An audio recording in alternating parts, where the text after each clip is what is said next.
નમસ્કાર વાલા મિત્રો, બાળ દોસ્તો, તમે બધા મજામાં હશો. ફરીથી મળ્યા છીએ આપણે એક નવા પાઠમાં. એ પાઠની સ્વાધ્યાય સમજૂતી જોઈએ પહેલાં આ ચેનલ ઉપર નવા આવેલા અને જે જોડાયેલા છે તે બધાને આ વિડીયો ગમે તો લાઈક, શેર અને સબસ્ક્રાઈબ કરવાનું તો ભૂલતા જ નહીં. વધીએ આપણે આગળ પાઠ તરફ. પાઠ 6, રાષ્ટ્રીય શાયર ઝવેરચંદ મેઘાણી. ચાલો જોઈએ સ્વાધ્યાય સમજૂતી. વાતચીતમાં પહેલો પ્રશ્ન છે, કઈ વાત પ્રસંગ તમને ગમ્યા કેમ? વર્ષ 1928માં મેઘાણી કવિ કાગ સાથે ગીરમાં ગયેલા. ત્યાં નેસડાની અંદર હીરબાઈ નામની 14 વર્ષની ચારણ કન્યાએ પોતાની વાસળીને મારનાર ભયાનક સિંહને વાસળીનું માંસ ચાખવા ન દેતા લાકડી વડે એને હાંકી મૂક્યો. તે પ્રસંગ મને ગમ્યો, કારણ કે મેઘાણીએ એક જગ પ્રખ્યાત ચારણ કન્યા ગીતની રચના કલમ ને કાગળ વગર ત્યાં ઊભા ઊભા જ જેમ જેમ જોતા ગયા તેમ તેમ કરતા ગયા. આ ગીતમાં આપણા રૂવાણા ઊભા કરી દે તેવી રચના કરી છે અને આજે જો પણ સાંભળીએ ને તો આખું દ્રશ્ય આપણી સામે ભજવાતું હોય એમ લાગે છે. તેથી મને ગમે છે. 2. કવિ કે લેખક કોને કહેવાય? જે વ્યક્તિ પોતાના ભાવો, વિચારો કે કલ્પના પદ્ય રૂપે લખે કે રજૂ કરે અને ગદ્ય રૂપે લખે કે રજૂ કરે એ લેખક. 3. તમને યાદ હોય તે કવિ અને લેખકોના નામ કહો. કવિઓમાં તુષાર શુક્લ, નર્મદ, કલાપી, ઉમાશંકર જોશી, ઉષ્ણસ, નરસિંહ મહેતા, સ્નેહરશ્મિ, આમ અનેક કવિઓ છે. અને લેખકોમાં દર્શક, મનસુખ સલ્લા, ગુણવંત શાહ, કનૈયાલાલ મુનશી, શાહબુદ્દીન રાઠોડ, ગીજુભાઈ બધેકા, આમ અનેક કવિઓ અને લેખકો આ ગુજરાતની ધરતીમાં આવા રત્નો છે જન્મ લીધો છે. 4. તમને કવિ કે લેખક મળે તો તેમને કેવા પ્રશ્નો પૂછો? કવિ કે લેખક મળે તો બાળ દોસ્તો આપણાને પહેલું તો એ પૂછીએ કે આ વિચારો આવે છે કેવી રીતે? આટલા બધા શબ્દો કેવી રીતે મળે છે? શું તમે કોઈ પણ કવિતા છે, કોઈ પણ લેખ છે એક જ બેઠકે લખી નાખો છો? મોટી ચોપડી લખતા થાક નથી લાગતો? એક કવિતામાં લખવામાં કેટલો સમય લાગે? તમારું પ્રિય પુસ્તક કયું? શબ્દકોશનો ઉપયોગ કરો છો? તમને કંટાળો નથી આવતો? અમારે આવું કરવું તો શું કરવું જોઈએ? આમ અનેક પ્રશ્ન પૂછી શકો છો. 5. એવી કઈ વાતો છે જેના કારણે મેઘાણી કવિ અને લેખક બન્યા? મેઘાણી બગસરાની મિડલ સ્કૂલમાં ભણતા હતા અને ત્યાં પ્રાર્થના તેઓ જ ગવડાવતા હતા. જૈનોની પાઠશાળામાં સ્તવનો પણ મેઘાણી ગાતા. લગભગ 12 વર્ષની ઉંમર હતી ત્યારે મેઘાણીએ કવિતા લખી હતી. સૌની પ્રેરણાથી મહેમાનશ્રી આગળ રજૂ પણ કરી. અને ત્યાર પછી તેઓ અમરેલીમાં ભણવા ગયા, જ્યાં તેમને કલાપીના કાવ્યનો પરિચય થયો અને ત્યાંથી તેમને સાહિત્ય સર્જન માટે અનુકૂળતા મળી ગઈ. 6. તમને કુદરતી જગ્યાઓમાં ફરવાના કયા અનુભવ છે? બાળ દોસ્તો, જો તમે બધા પણ ફરવા ગયા હશો તો મોટા ભાગે કુદરતી જગ્યાઓને દૂષિત કરવામાં આપણે કોઈ કસર છોડી નથી. દરિયા કિનારો હોય, નદી કિનારો હોય, બાગ બગીચા હોય કે જંગલ કે હવા ખાવાના સ્થળો હોય, લીલી પરિક્રમા કરવા માટે પર્વત હોય કે ધાર્મિક સ્થાનો હોય, જ્યાં જોઈએ ત્યાં કચરાના ઢગલાઓ, પ્લાસ્ટિકનો ભંગાર દેખાય. આ બધા પાછળ આપણે છીએ બાળ દોસ્તો. જો આપણે આપણાથી શરૂઆત કરશું ને, આપણે પ્લાસ્ટિકનો ઓછામાં ઓછો ઉપયોગ કરીશું અથવા જશું તો ક્યાંય ફેંકશું નહીં, તો આવા સ્થળોને આપણે બચાવી શકશું. આવા આપણે જ બધાએ મોટા પ્રમાણમાં પ્રદૂષણ ફેલાવેલ છે. આ મારો ફરવાનો ખરાબ અનુભવ છે. તમને કે તમારા ભાઈ બહેન મિત્રોને શું ભેગું કરવું ગમે અને તમે તે બધું કઈ રીતે એકઠું કરશો તે કહો. અમને મોરના પીંછા ભેગા કરવા ગમે છે અને એના માટે અમે ખેતરોમાં, નદી કિનારે, તળાવ કિનારે અને જ્યાં વધારે પડતા મોર રહેતા હોય તેવી જગ્યાએ જઈ આ મોર પીંછા ભેગા કરવા. એવું મેઘાણીનું કયું કામ છે કે જેથી તમને શાબાશ ઝવેરચંદ કહેવાનું મન થાય? તેમને રચેલો સિંધુડો કાવ્યના કારણે પરદેશી સરકારે પણ આ ચોપડીને જપ્ત કરવી પડી હતી. વિચાર કરો બાળ દોસ્તો, માણસને તો જપ્ત કરે, પણ જેને ચોપડીને જપ્ત કરવી પડી હોય, છેલ્લી પ્રાર્થના ગાયને ન્યાયાધીશના આંખો પણ છલકાઈ ગઈ હોય, આવું જ્યારે મેઘાણીનું વાંચીએ ને ત્યારે એવું થાય શાબાશ ઝવેરચંદ, એવું કહેવાનું મન થાય.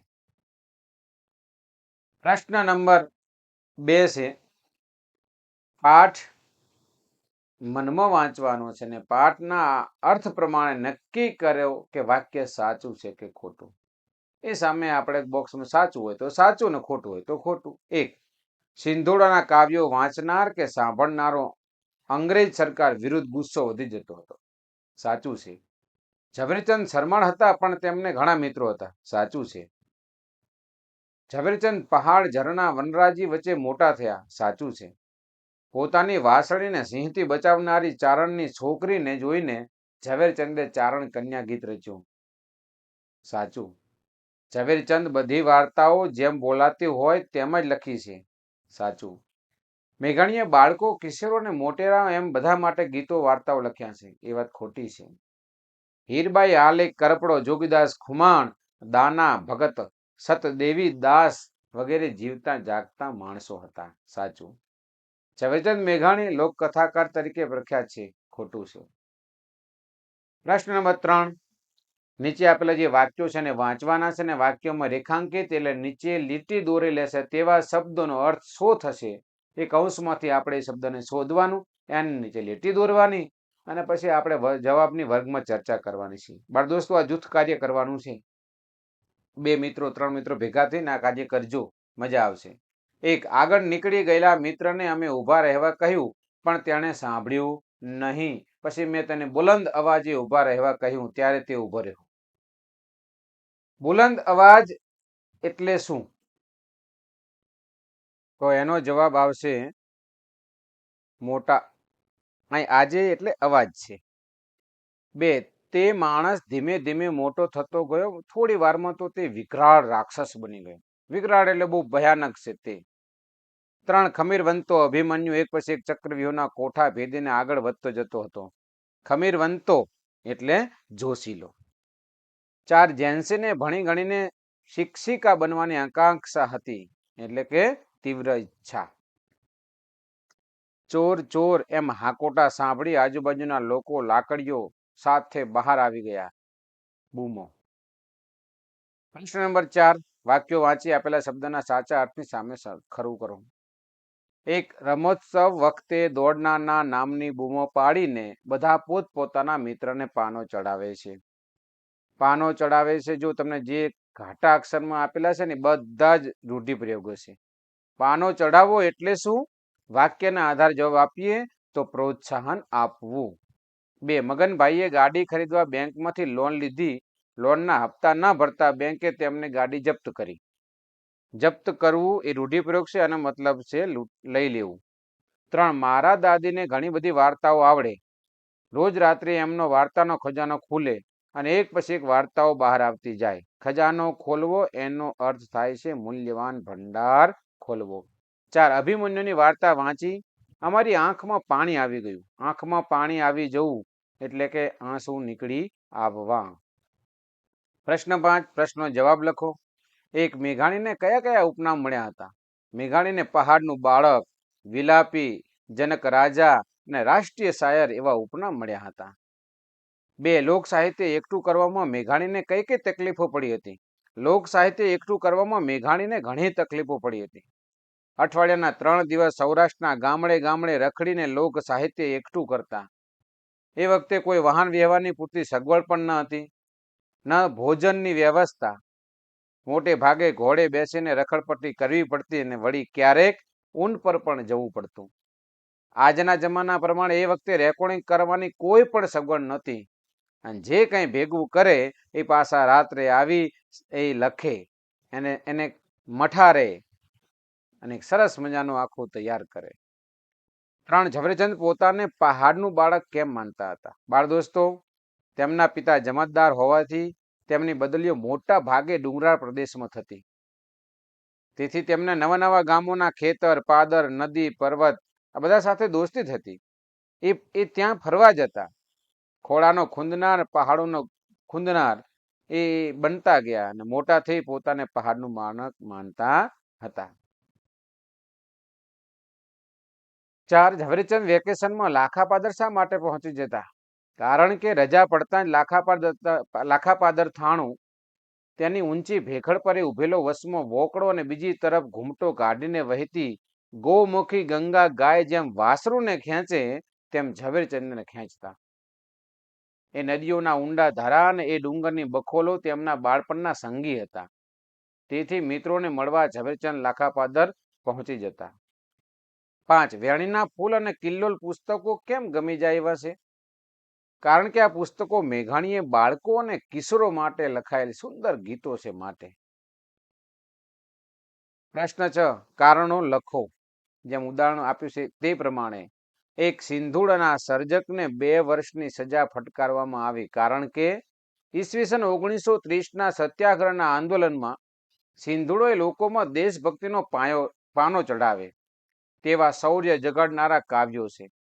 જ્યારે તેના સર્જકે તેને બુલંદ કંઠે ગાય ત્યારે લોકોમાં અહિંસક યુદ્ધ કરવાનો ભાવ આગની માફક ભભૂકી ઉઠતી અને તેને રોકવા માટે સિંધુડાના સર્જકને 2 વર્ષની સજા ફટકારવામાં આવી હતી.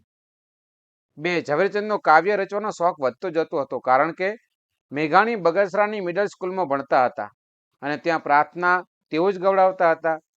જૈનોની પાઠશાળામાં હતા ત્યારે તેમને એક રચેલી કવિતા ગાઈ ત્યાર પછી ઝવેરચંદનો કાવ્ય રચવાનો શોખ વધતો જતો હતો. 3 ઝવેરચંદના મિત્રોએ તેમને વિલાપી નામ આપ્યું કારણ કે મેઘાણી અમરેલીની હાઈસ્કૂલમાં ભણતા હતા ત્યારે કલાપીના કાવ્યોનો પરિચય થયો. કલાપીના કાવ્યો એ દર્દભરી રીતે ગાય અને તેથી મિત્રો તેમને વિલાપી નામ આપ્યું.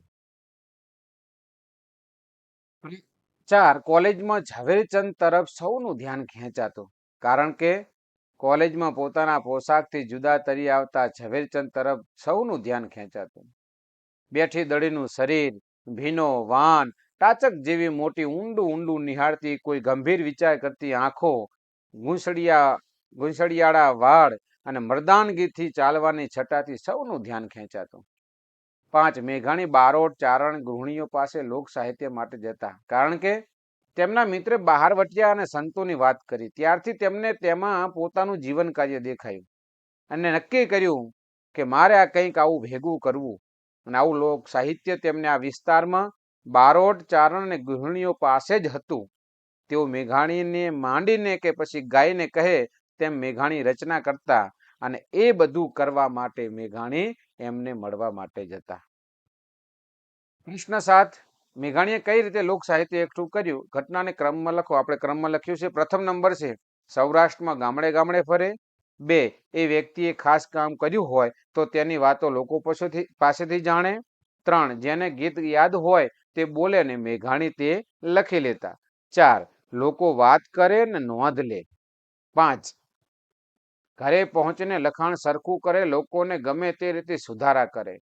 6 મળેલી વાત પરથી વાર્તા બનાવે અને 7 આવા ગીત અને વાર્તાઓ ભેગા થાય એટલે તેની ચોપડી છપાવે. પ્રશ્ન નંબર 8 કોષ્ટકમાં વિગતો ઉદાહરણ મુજબ લખો. અહીંયા વર્ણનની વિગત છે. એમને ઝવેરચંદ મેઘાણીનું આપ્યું છે અને તમને જે કંઈ પ્રભાવશાળી સ્ત્રી કે પુરુષ હોય એને આપણે લખવાનું છે. તો મેં સરદાર પટેલ વિશે લખ્યું છે. પહેરવેશ ઝવેરચંદ મેઘાણીનો કેવો કે બેંગ્લોરી ઘાટની ટોપી, લાંબો સફેદ કોટ, પાની સુધી પહોંચતું ધોતિયું, બગસરાનું છોગું રાખી બાંધેલો ફેટો. સરદાર પટેલનો પહેરવેશ સફેદ ખાદીના કપડાં, ધોતી કુર્તો, ખાદીનું સાદું વસ્ત્ર. શારીરિક દેખાવ ઝવેરચંદ મેઘાણીનો તો ભીનો વાન, બેઠી દડીનું શરીર, ઊંડું નિહાળતી કોઈ ગંભીર વિચાર કરતી આંખો, ગુંસળિયાળા વાળ, મર્દાનગી ભરી ચાલવાની છટા. તો સરદાર પટેલ એમનો શારીરિક દેખાવ છે મધ્યમ ઊંચાઈ, ઘાટું શરીર, તીવ્ર ચહેરો. સ્વભાવ ઝવેરચંદ મેઘાણી શરમાળ, ઓછું બોલનાર અને સરદાર પટેલ દ્રઢ નિશ્ચય, સ્પષ્ટ વક્તા, નેતૃત્વ ગુણો ધરાવતા. આપેલું નામ ઝવેરચંદ મેઘાણીને વિલાપી, જનક રાજા ને રાષ્ટ્રીય શાયર, સરદાર પટેલને લોખંડી પુરુષ, સરદાર. વિશેષતા ઝવેરચંદ મેઘાણીની શું? તો લોક સાહિત્ય વાળા, ઓછા બોલા, સરમાળ પહાડનું બાળક, સરદાર પટેલની વિશેષતા, રાષ્ટ્રીય એકતા માટેનું યોગદાન, રાજ્યોના એકીકરણમાં મુખ્ય ભૂમિકા, અખંડ ભારતના શિલ્પી તરીકે પણ ઓળખાય છે. પ્રશ્ન 9. ઝવેરચંદ મેઘાણીનું પાત્ર લેખન 100 શબ્દોમાં કરો. ઝવેરચંદ મેઘાણીનો જન્મ 28 ઓગસ્ટ 1896માં થયો હતો. એમના માતાનું નામ ધોળીબાઈ અને પિતાનું નામ કાળીદાસ હતું. પિતા જમાદાર હોવાના કારણે નોકરીના લીધે તેમની બદલી ડુંગરાળ પ્રદેશોમાં થતી. તેમનું પ્રાથમિક શિક્ષણ વિવિધ ગામોમાં મળ્યું. બાળપણ આવા પહાડી પ્રદેશોમાં વીત્યું હોવાથી મોટા થઈને ઝવેરચંદ પોતાને પહાડનું બાળક તરીકે ઓળખાવતા. તેઓ ઓછા બોલાને શરમાળ હતા. શાળામાં પ્રાર્થના તો એ જ બોલાવે. 12 વર્ષની ઉંમરે તો તેમણે પોતાની પ્રથમ કવિતા લખી હતી. હાઈસ્કૂલમાં ગયા પછી કલાપીના કાવ્યનો પરિચય થયો. એવા કાવ્યો દર્દભીરતે ગાય કે મિત્રોએ એમને વિલાપી નામ આપ્યું અને એ એમને સ્વીકારી પણ લીધું. મેટ્રિક પાસ કરીને તેમણે ભાવનગર કોલેજમાં પ્રવેશ લીધો. પોતાના પોશાકના દેખાવના કારણે ઝવેરચંદ સૌનું ધ્યાન ખેંચતા. જીવનકાળ દરમિયાન થોડો સમય કોલકાતામાં રહેવું પડેલું. ત્યાં તેમણે બંગાળી ભાષા શીખી બંગાળી સાહિત્યનો પરિચય કર્યો. તેમના પર રવિન્દ્રનાથ ટાગોરની કવિતાની અસર ખૂબ જોવા મળી. જ્યારે તેઓ સૌરાષ્ટ્રમાં પાછા ફર્યા ત્યારે લોક સાહિત્ય એકઠું કરવામાં તેમનું પોતાનું જીવન કાર્ય દેખાયું. તેઓ અઠવાડિયામાં 3 દિવસ સૌરાષ્ટ્રના ગામડે ગામડે રખડતા અને લોક સાહિત્ય એકઠું કરતા. મેઘાણીએ ચારણ કન્યા, વેણીના ફૂલ, કિલ્લોળ, સૌરાષ્ટ્રી રસધાર આવી કેટલીય અમર રચનાઓ આપી છે અને ગાંધીજીએ તેમને રાષ્ટ્રીય શાયરનું બિરુદ પણ આપ્યું હતું. પ્રશ્ન નંબર 10. તમારા વિસ્તારમાં બોલાતા તળપદા શબ્દોનો ઉપયોગ કરી વાક્યો લખો. અહીંયા આપણને શબ્દો ક્યાંક ઉદાહરણ તરીકે આપ્યા છે. તળપદા શબ્દો હું મારા વિસ્તારના લખું. હેંડો તો ચાલો, મહેમાન તો મહેમાન, હેઠે તો નીચે, બેહું તો બેસવું, બઈ એટલે મમ્મી, હાલજો એટલે આપજો, રકેબી તો એનો અર્થ રકાબી, ભોંડ જેને કહીએ એને ભૂંડ કહેવાય છે, આસ્તે ધીરે, શેતર ખેતર. વાક્યો બનાવ્યા છે. કેટલાક વાક્યોમાં હેંડવામાં ઉતાવળ રાખો, તમે શાંતિથી હેઠે બેહી જાઓ, મારી બઈ શાકભાજી લેવા જઈ છે, મહેમાનને ચા પીવા માટે રકેબી આલજો, આ રસ્તો જરા ચીકણો છે તો આસ્તે આસ્તે હેડજો, અમારા ખેતરમાં ઊભા પાકમાં ભોંડ પહેરી ગયા. બાળ દોસ્તો, આ હતા અમારા વિસ્તારના તળપદા શબ્દો. પ્રશ્ન નંબર 11. કૌંસમાં આપેલા શબ્દોમાંથી ગદ્ય ખંડમાં યોગ્ય શબ્દો ગોઠવો. કૌંસમાં સાવજ, રોડકોળ, હોંકાર, વોડકી, ભાઈ, નેસ અને ડાંગ. ચલો ગોઠવીએ આપણે. અમે બધા મિત્રના નેસમાં બેઠા હતા. સૂર્ય હજી હમણાં જ આથમેલો, રોડકોળ હોવાથી હજુ અંધારું ઉતર્યું નહોતું. તેવામાં હોંકારા સંભળાયા. અમે બધા લાકડીઓ લઈને અવાજની દિશામાં ધસી ગયા. પહોંચતા જોયું કે સિંહે ગાયની વોડકીનો શિકાર કરેલો અને એક ચારણ છોકરી ડાંગ લઈને સાવજની સામે થયેલી. તો બાળ દોસ્તો, આ હતી આપણી સ્વાધ્યાય સમજૂતી. Thank you. તમને જો ખરેખર આ વિડીયો ગમ્યો હોય તો આ વિડીયોમાં વધારે ને વધારે શેર કરજો. બાળ દોસ્તો, મિત્રોને પણ આને તમે સબસ્ક્રાઇબ કરાવજો. મળીએ નવા પાઠમાં. ત્યાં સુધી જય જય ગરવી ગુજરાત.